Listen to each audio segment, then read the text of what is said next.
तो प्रभु ने पूछा कि समस्त शत्रुओं को प्रभु के सम्राट आज पदवी पर विभूषित हैं। तो प्रभु फिर भी मुंह लटकाए क्यों युधिष्ठिर महाराज विमोहित होकर बोले, जरा बताओ जिन महापुरुषों के चरणों में बैठकर जिनकी उंगली पकड़कर हम चलना सीखे, जिनकी गोदी में खेले, जिनके हमेशा दंडवत प्रणाम किए, सब समाप्त कर दिया, गद्दी पर पाए क्या फायदा है। और अपना छोटा भैया मानते, वात्सल्य भाव रखते हैं, अनुज की भाव, उस उपदेश को माना, उपदेश के प्रति गुरुत्व की भावना, यही प्रवचन सफेदगा। दाढ़ी वाले बोले, तो क्या समझ आएगा। भगवान गुरुदेव ने इसी बुजुर्ग के पास में पितामह भीष्म बाणों की सैया पर लेटे हैं, जैसे पांडवों ने आकर प्रणाम किया, नेत्र खुलकर शरीर में हिलना डुलना भी संभव नहीं है। पीड़ा हो रही है। सामने अर्जुन दिखाई पड़े। अरे अर्जुन, तुम्हारा सारथी नहीं आया क्या? भीष्म पितामह कह रहे हैं, अरे अर्जुन, तुम्हारा सारथी नहीं आया क्या? तो अर्जुन तुरंत कहा, दादाजी आए हैं, वो भी मुझे याद किस किया। भीष्म बोले, अच्छा तो आप आए हैं, यहाँ छुप कर क्यों खड़े हैं? तनिक सामने आओ। भगवान तुरंत सामने आए और कहे, दादाजी कहिए कैसे याद किया? पितामह भीष्म बोले, अर्जुन पहचानते हो इन्हें? अर्जुन ने कहा, इन्हें कौन नहीं जानता है दादा। द्रौपदी। भीष्म जी ने कहा, कौन है ये बताओ। अर्जुन ने कहा, हमारे मामा वासुदेव के पुत्र कृष्ण हैं। पितामह भीष्म हंसने लगे और कहा कि अर्जुन, कभी तुम मामा का लड़का बोलते हो, बताते हो, कभी सचिव बनाकर परामर्श लेते हो, कभी दूत बना करके संदेश का बहाना खोजते हो, दूत बनाकर कभी संदेश भेजते हो, और कभी गुरु बनाकर गीता का ज्ञान लेते हो, कभी सारथी बनाकर घोड़े की लगाम थमा देते हो। कितने नाते हैं तुम्हारे। यम मन्यसे मातुलेयम प्रियम पुत्रम स्वहाद्रीतमा आकारो सचिव दूतम सौदादा सारथी। धन्य है प्रभु, आपके प्रेम जो बताते हैं आप वही बन जाते हैं, जो चाहे भगवान वही बन जाते हैं। भगवान सेवक बनने को भी भीतर है, और कोई सेवक बनाने पितामह भी स्मरण कर लेते हैं। और अर्जुन की तुमने क्या क्या दिखाई पड़ा? भगवान की ओर इशारा करते भीष्म पितामह कहते हैं, प्रभु प्रतीक्षा कर रहा था, इसलिए पड़ा था कि जब तक आप नहीं पधारेंगे तब तक मैं जाने वाला नहीं हूँ। प्रतीक्षा करवा कर आप आए तो थोड़ी सी प्रतीक्षा भी कर लो। आपको करना चाहता हूँ, यदि चाहता हूँ तो तब तक मैं चला न जाऊं, तब तक कि आप हटना नहीं। सा देवे देव भगवान प्रतीक्षता कलेवलम यवादिदा हीनोऽहम्। हे प्रभु, अहो यदम हितवले हिनोति तावत प्रतीक्षताम। मरना तो कोई अपनी इच्छा से नहीं चाहता। यदि आपकी कृपा मृत्यु हो तो शायद कोई मरना ही नहीं चाहता, परंतु भीष्म पितामह स्वच्छ मृत्यु की वर प्राप्त किया है। वह तब तक ना जाना चाहे तब तक उन्हें मौत भी नहीं मार सकती है। और इसलिए कहते हैं कि तब तक मैं कलेवरम को त्याग कर न जाऊं, तब तक प्रतीक्षा कीजिए और ऐसे ही खड़े रहिए। खड़े रहिए आए तो थोड़ी सी प्रतीक्षा भी कर लूं, आपको करना चाहता हूं। यही कहता हूं, जब तक न चला जाऊं तब तक आप ही ऐसे खड़े रहिए।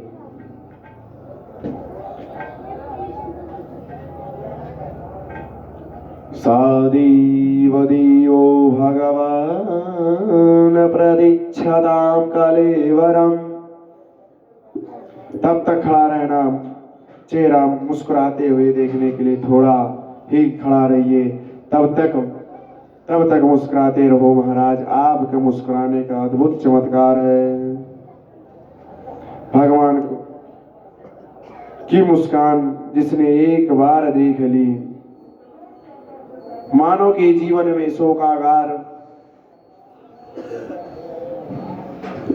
उस जीवन संसार के वह संसार सूख जाता है। भगवान की मुस्कान को देखकर खारा पानी जो भरा है वह खाली हो जाता है और प्रभु की मुस्कान का दर्शन करके वह पात्र दिव्य प्रेम मूर्ति से भर जाता है। बोलिए बाल कृष्ण लाल की। भगवान की मुस्कुराहट पर मुग्ध हो गए पितामह भीष्म धर्मराज की ओर इशारा किया। प्रभु ने आप पूछ लीजिए और कुछ आपके संकल्प हो, विकल्प हो, कोई प्रश्न हो तो पूछ लीजिए। युधिष्ठिर महाराज ने प्रश्न करने लगे, भीष्म पितामह उत्तर देने लगे। बड़ा अद्भुत उपदेश इस महाभारत में भीष्म गीता कहते हैं। महाभारत को भीष्म गीता भी कहते हैं। जो भीष्म गीता और भीष्म स्तुति का पाठ करता है उसे कभी भी दुखों का सामना नहीं करना पड़ता है। इसीलिए सभी के घर में सब ग्रंथ हो या ना हो पर 2-3 ग्रंथ जरूर होना चाहिए। प्रथम नंबर में श्री रामचरितमानस और दूसरे में श्रीमद् भागवत और महाभारत और कोई पुस्तक और गीता। ये 4 पुस्तक तो होनी चाहिए क्योंकि ये 4 पुस्तकें मेन हैं। दान धर्म राज धर्म मोक्ष धर्मान विभागशः स्त्री धर्मान भगवन्दमानं समसभ्य संयोगता। समस्त धर्मों के बृहद से व्याख्या किया पर संक्षेप में और कहा विस्तार से तो उसे दिव्य धर्म के गम ममर्ग ही युधिष्ठिर महाराज सहित समस्त पांडव शोक को दूर किया और सामने खड़े माघ शुक्ल इसमें शुभ घड़ी है और कब आएगी उत्तरायण काल की प्रतीक्षा की थी भीष्म पितामह जी ने और वह घड़ी पूरी हुई। 6 महीने तक सूर्य उत्तरायण रहते हैं और 6 माह तक सूर्य दक्षिणायन रहते हैं। तो दक्षिणायन जब सूर्य रहते हैं तब कोई शुभ काम नहीं होता है और जब सूर्य उत्तरायण रहते हैं तो सब शुभ काम होते हैं।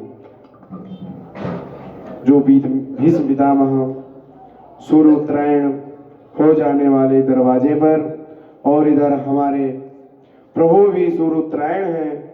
सूर्य उत्तरा के गर्भ में जाकर परीक्षित की रक्षा करने वाले भगवान सूर्य उत्तरायण की प्रतीक्षा भगवान उसे सन्मुख विराजमान है। उसी काल सूर्य भी उत्तरायण है और गोविंद भी उत्तरायण है, दोनों सन्मुख उपस्थित हैं। इसलिए अब देर करने की आवश्यकता नहीं है। भीष्म पितामह एकादश श्लोक में भगवान की स्तुति की और स्तुति करने के बाद विचार करने लगे कि प्रभु के चरणों में पुष्प नहीं चढ़ाया। तो भगवान भीष्म पितामह मंत्र से ही पुष्प चढ़ा रहे। ओम ओखदीहि प्रतिमोदतवं पुष्पवती वसुवरी अश्वा इव सजस्वरी विरुधा पार्यश्रवाः इसी तरह भगवान के चरणों में भीष्म पितामह जी ने पुष्प चढ़ाया और वाणी से मधुर स्तुति की। भीष्म पितामह कहते हैं, देह यात्रा को संपन्न करने के बाद पूर्ववश में छोटी सी इच्छा है। अभी विवाहित बेटियों को विवाह कर देता, मेरी बेटी कुंवारी छोड़कर जाऊंगा तो अधूरपान होगा। बेटी को सुंदर वर ढूंढते ढूंढते परेशान, कोई मिलता ही नहीं। भगवान मुस्कुरा कर बोले, बाबा विवाह जिसका होता है उसके ना बेटी बेटा होते हैं, आपका तो विवाह ही नहीं हुआ तो बेटा बेटी कहां से होंगे। भीष्म पितामह कहते हैं, जो बुद्धि है इसे कौन आपकी अपनी बेटी बना लिया है। अच्छा वर नहीं मिलता तो बहुत ढूंढा, बेटी जैसी पढ़ी लिखी सुशील हो वैसा ही तो वर मिलेगा, वैसा ही होना चाहिए। भगवान बोले, क्यों तुम्हारी बेटी कोई ज्यादा पढ़ी लिखी है क्या।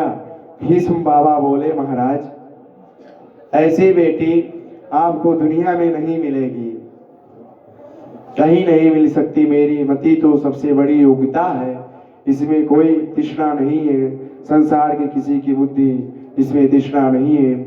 कोई वित्तषण से गृहेश, कोई पुत्रेषण, कोई लोकेषण,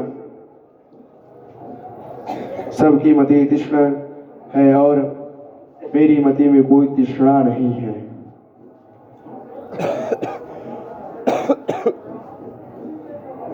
संसार को ढूंढा पर कहीं मिली और आपको देकर के आज लग रहा है कि मिल गई है। यह अब खोज समाप्त हुई और आपकी जैसा सुंदर वधू की आवश्यकता आपको कहीं मुद्दिम निवेश है। अतः यह निर्मलपति आपको समर्पित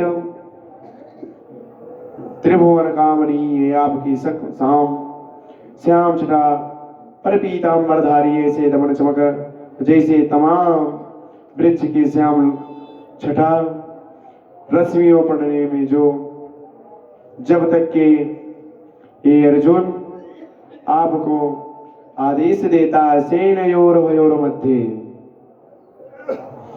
दोनों सेनाओं के बीच में रथ को ले जाने को चलो।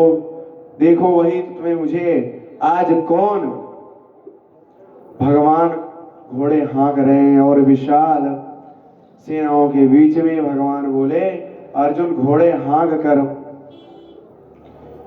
अर्जुन देख लो आज हम बीच में आकर खड़े हैं, अब तुम बीच में हीरो मत झगड़ना।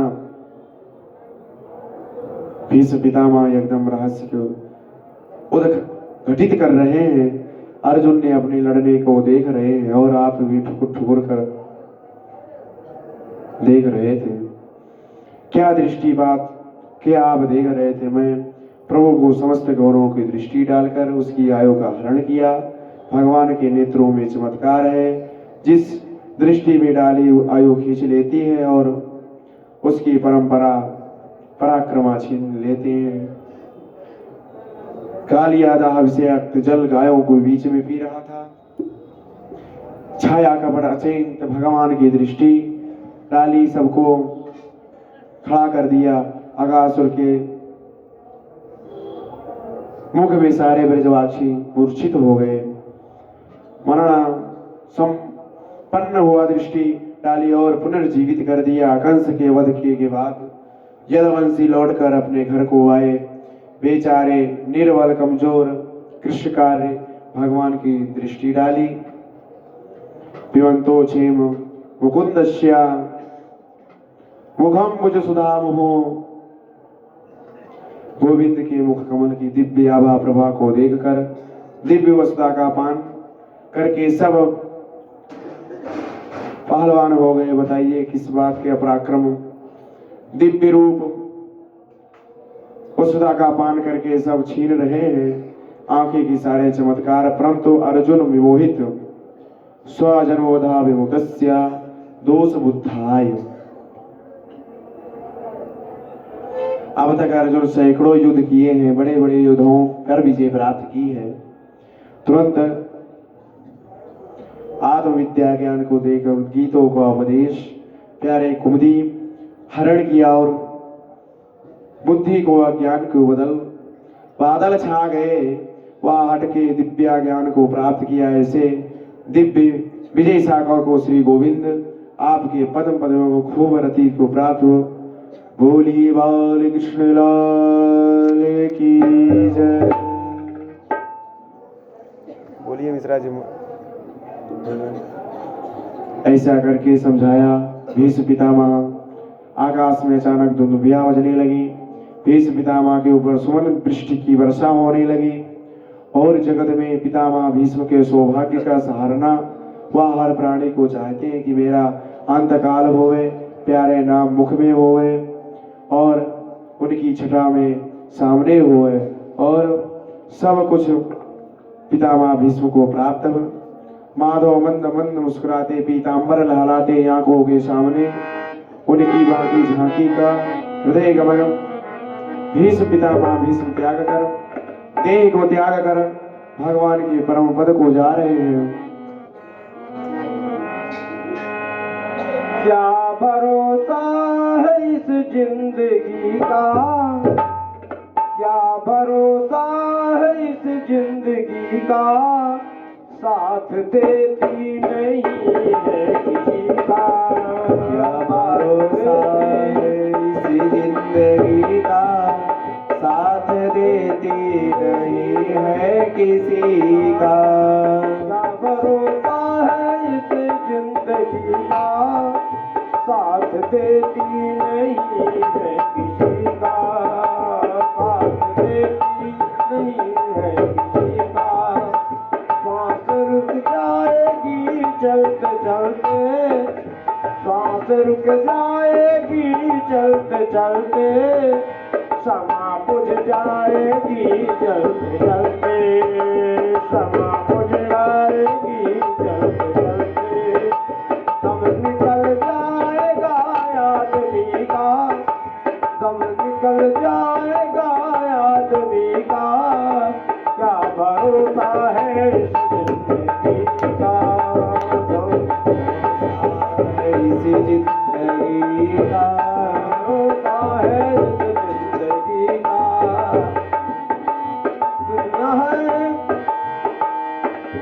दुनिया है एक हकीकत पुरानी, चल के रुकना है इसकी रवानी, चल के रुकना इसकी रवानी, चल के रुकना है इसकी रवानी।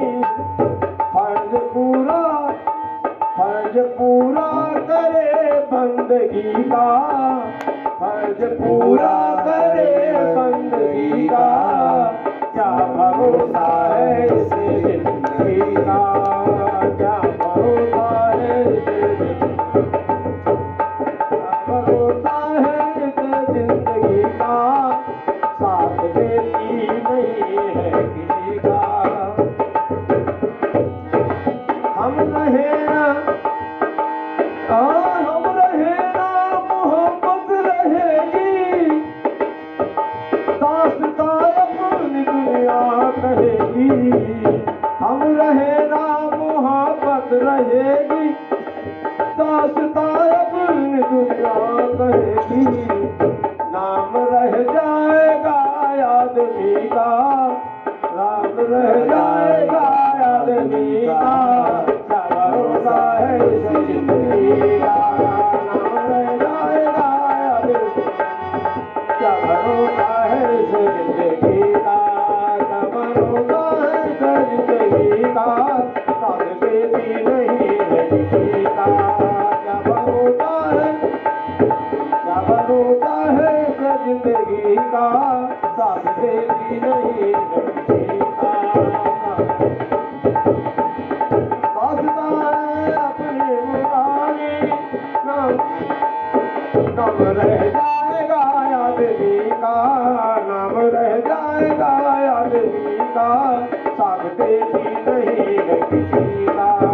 नाम रह जाएगा आदमी का, साथ देती नहीं है किसी का। बोलिए बाल कृष्ण लाल लाल की देहांत काले तुम सामने हो, मुरली बजाते मन को लुभाते। भीष्म पितामह कहते हैं, प्रभु अगर तेरा नाम लेकर के मैं मरूंगा, देहांत काले तुम सामने हो, मुरली बजाते मन को लुभाते। द्वारकाधीश प्रभु पांडवों की शोक का पितामह भीष्म द्वारा निराकरण करवाया और अपने प्रिय भक्त भीष्म को अंतिम मनोरथ पूर्ण किया और पुनः पांडवों से द्वारिका जाने के लिए अनुमति मांगी। अनुमति प्राप्त करके चले विषय देशों में परिभ्रमण करते करते द्वारिका में पधारे। द्वारिका वासियों ने बड़ा ही दिव्य भव्य भगवान के बहुत दिनों के बाद आगमन हुआ, तो इसलिए बहुत सम्मान किया। सभी से मन भगवान भाग्यो यथा योग्य मिले। सौनक जी पूछे, प्रभु परीक्षित जी का क्या हुआ? उत्तरा के गर्भ में भगवान रक्षा करके तो कैसे उसके बाद में उसका जन्म कैसे हुआ? तब सूत जी महाराज कहते हैं कि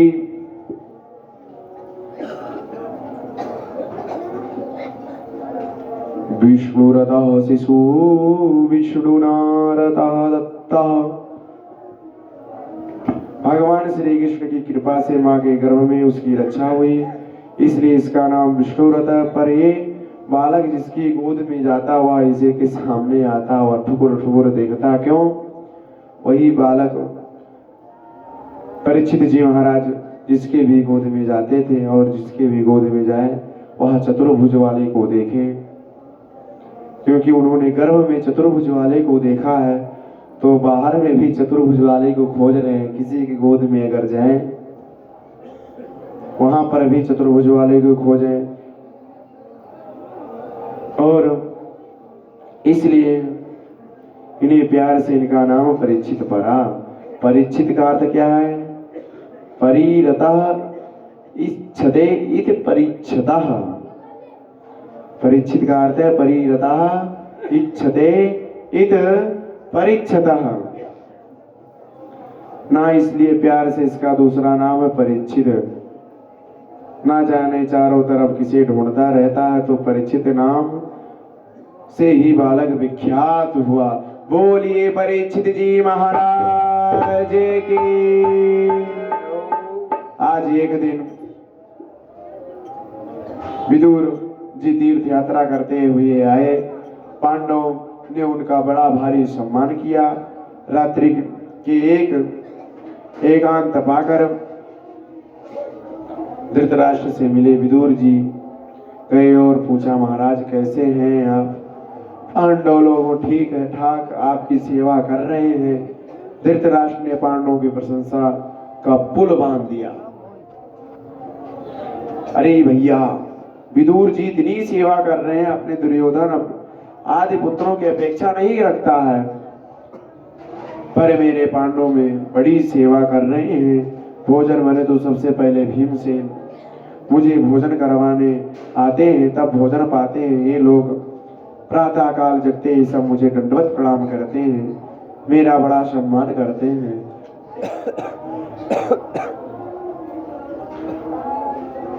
विदुर जी ने से नहीं रहा गया और कहा, बैठे महाराज, थोड़ी बहुत सो शर्म है कि बिल्कुल बेचकर खा ही गए हो। मेरा बड़ा सम्मान है। विदुर जी ने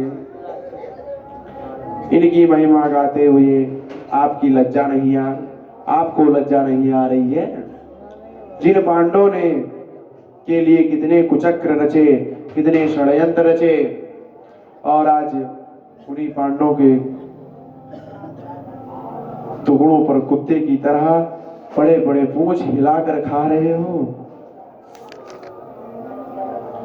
धिक्कार है ऐसी जिंदगी पर। धृतराष्ट्र बोले विदुर तो कहां जाऊं, क्या करूं? विदुर जी बोले, चलो मेरे साथ। अगर किसी को अच्छे महात्मा मिल जाते हैं तो चैन से रहने थोड़ा देते हैं, उनको भजन करना चाहिए। तो विदुर जी महाराज परम ज्ञानी संत हैं, और विदुर जी महाराज परम ज्ञानी के साथ साथ धृतराष्ट्र जी रातों रात धृतराष्ट्र को गांधारी जी के साथ विदुर जी के साथ निकले। नियमतानुसार भ्राता पांडवों ने जगते ताऊ जी को दंडवत करने के लिए आए भवन में, और तो ताऊ जी का पता नहीं। तो संजय से पूछा तो संजय ने मना कर दिया कि मुझे कोई मालूम नहीं है। ढूंढने के बाद दूर दूर पता चला तो युधिष्ठिर जी महाराज दुखित हुए, और हम लोगों का अपराध बन गया। एक कौन सी बात हमारे ताऊ जी को बुरी लगी। धर्मराज ने समझाया कि हमारे दुखों को मन जाए और निश्चित ही पांडवों को शांति मिलेगी। तब बीतते हुए अपना आपश्यकित गता सप्तधुना मास भीमसेन तवार्जुन नायति करस्य वा नाहं वेदोदमंजसा।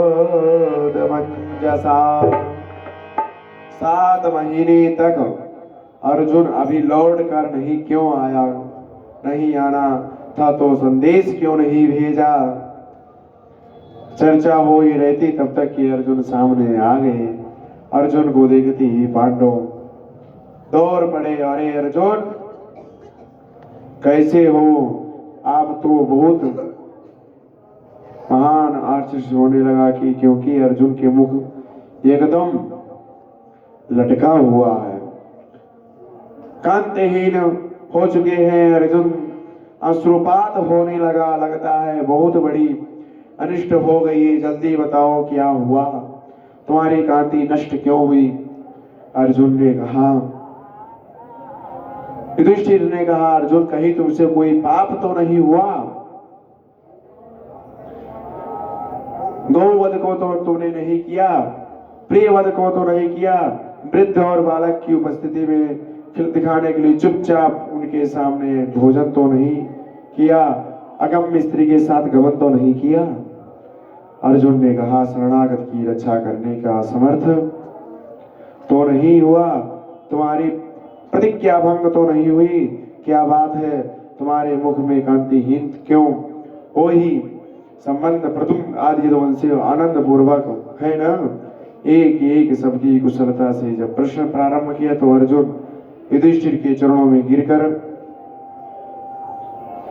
तुरंत गिरकर रोने पड़े। वांछितो हम महाराजो हरिणा वंदरो पीड़ा येन ते पादो तेजो देवो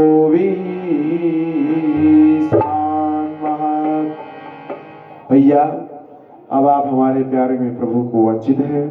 एक एक प्रसंगों को अर्जुन को स्मरण आते हैं, और जिन प्रभु की महिमा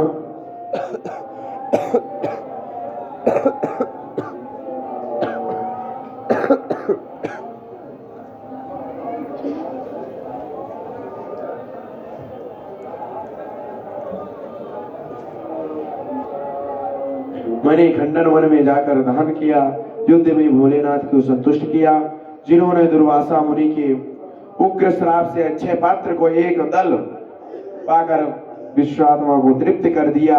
ऐसे हमारे प्राण रक्षक स्वयं अर्जुन की कृपा से मैंने द्रौपदी का वर्ण किया, और आज उन्हीं प्रभु परम धाम को जाने के बाद मैं अर्जुन वहीं पे मेरे बाण, वहीं पर मेरे प्रभु, वहीं पर मेरे नहीं कोई महाभारत तो मेरे विजेता अर्जुन आज भीलोक से भी युद्ध में पराजित हो गया।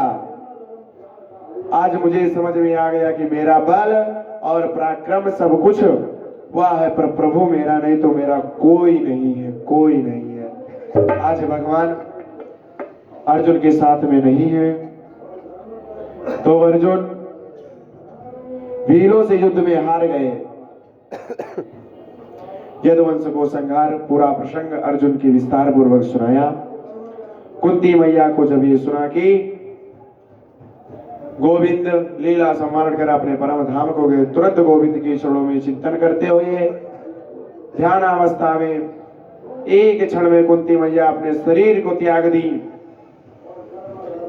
और ऐसे प्रेमी को राम अवतार में श्री दशरथ जी महाराज थे, यह कृष्ण अवतार में भक्ति कुंती, जिन्होंने प्रभु को वियोग में क्षण भर में भी नहीं रहा। पांडवों को तुरंत द्रौपदी को साथ लेकर परीक्षित जी को सत्ता संभार कर सौंप कर शरण होकर के हिमालय यात्रा करते करते आगे के प्रसंगों परम धाम को प्राप्त के एक एक करके रास्ते में सभी समाप्त हो गए। केवल महाराज युधिष्ठिर पहुंच पाए थे स्वर्गलोक तक। महाराज परीक्षित ने अपनी सत्ता को संभाल कर एक विचार आया कि चलकर प्रजा की व्यवस्थाओं को निरीक्षण करते हैं। और बुजुर्गों के वो मंत्रियों के साथ लेकर महाराज परीक्षित निकल पड़े। भ्रमण करते करते सर्वत्र अपने पूर्वजों की प्रशंसा सुनने को मिली, परंतु एक जगह अल्टा पलटी दृश्य दिखाई दिया। एक बड़ा दुख, गाय बछड़े आंसू बहाते हुए रोते हुए जा रहे हैं और एक निर्दयी दुष्ट उनके पीछे पड़ा है। और दोनों ने अपने सुख दुख की बातें एक दूसरे से कहा सुन रहे हैं। बछड़ा कहता है, माँ शायद इसलिए रो रही हो कि 3 पैर टूट गए हैं, अथवा इसलिए रो रही हो कि हमारे प्रभु हमें छोड़कर चले गए हैं। इन दोनों के संवाद को परीक्षित ने सुन लिया। क्रोध नेत्रों से अंगार बरसाने लगे। मुझ परीक्षित के राज्य में गौ माता का इतना बड़ा अत्याचार हो रहा है। अरे जिन गायों की रक्षा के लिए मेरे प्रभु गोपाल बन गए, वन में विचरण करे, उनके परम धाम को जाती गायों के इतना अत्याचार। प्रभु का नाम ही गायों के द्वारा गोविंद और गोपाल पड़ा, उन्हीं को गायों का अत्याचार होने लगा। हाथ में तलवार लिए महाराज परीक्षित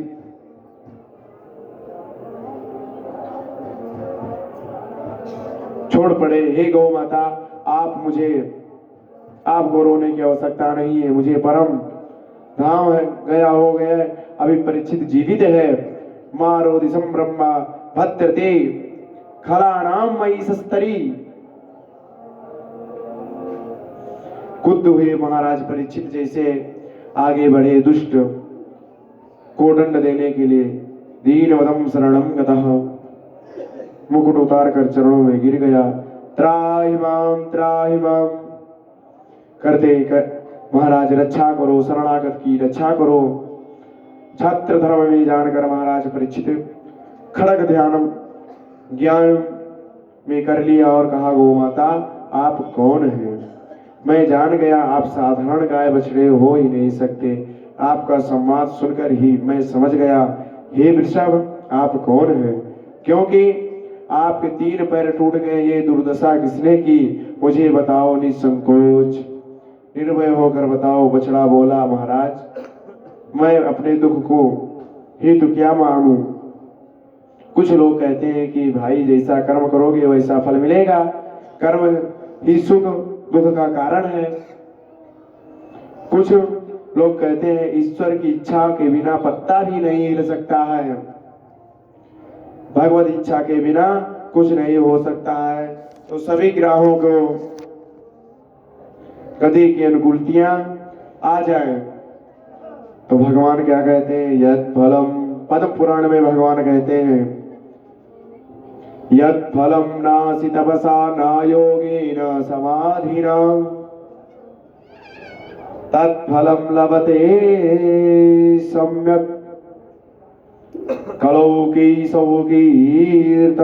महाराज परीक्षित बोले, बस मैं पहचान गया, आप साक्षात धर्म हैं और यह पापी का फल मिलता ही है, क्योंकि पापी को चर्चा करने वाले को आज भी भागीदार हो जाता है। और इसलिए आपने किसी दोस्त का चर्चा अपने मुख से नहीं करना चाहिए। लीला स्मरण करके परम धाम गए हैं, इसलिए उनके वियोग में दुखी है। धूर्त कौन है, तुम कौन हो, पीछे पड़े हो, ये समझकर अच्छा क्यों भाई, क्या परिचय है। चरणों में गिरकर बोला, सरकार मैं कलयुग हूं, मैं कलयुग हूं। परीक्षित बोले, अच्छा अच्छा, तो तू ही कलयुग है, मेरे राज की सीमा में प्रवेश कर गया। भगवान की जाति ही कलयुग का प्रवेश हो गया था। प्रवेश करने का तो तू साहस कैसे किया। कलयुग बोला, सरकार बताइए कहां आपका राज्य नहीं है। इस 7 दीप्त वसुंधरा में एक छत्र ही साम्राज्य है, जाऊं तो कहां जाऊं। जगह पर धनुष लिए दिखाई दे पड़े, शरण में आया हूं तो राज्य में स्थान बताओ। महाराज परीक्षित बोले, अच्छा बताओ तुम्हारे अंदर गुण क्या है। कलयुग बोला, महाराज दोष तो बहुत, दोष का तो भंडार है, पर हमारे अंदर एक गुण है। कौन सा। यत् फलम नासि तमसा न योगिनो समाधिनो तद फलम लभते सम्यक कलौ केशौ कीर्तनम। जो यज्ञ करने से पुण्य नहीं प्राप्त होगा, पूजा पाठ, वेद का पाठ, गीता का पाठ, भागवत का पाठ सुनने से नहीं प्राप्त होगा, वो कलौ केशव कीर्तनम, मेरा केवल गोविंद का कीर्तन करने से ही वह प्राप्त हो जाता है। तो आइए हम और आप भी दो नाम भगवान की संकीर्तन करते हैं। श्री राधे राधे गोविंद गोविंद राधे राधे राधे गोविंद गोविंद राधे। श्री राधे राधे गोविंद गोविंद राधे। राधे राधे गोविंद गोविंद राधे। गोविंद राधे गोपाल राधे।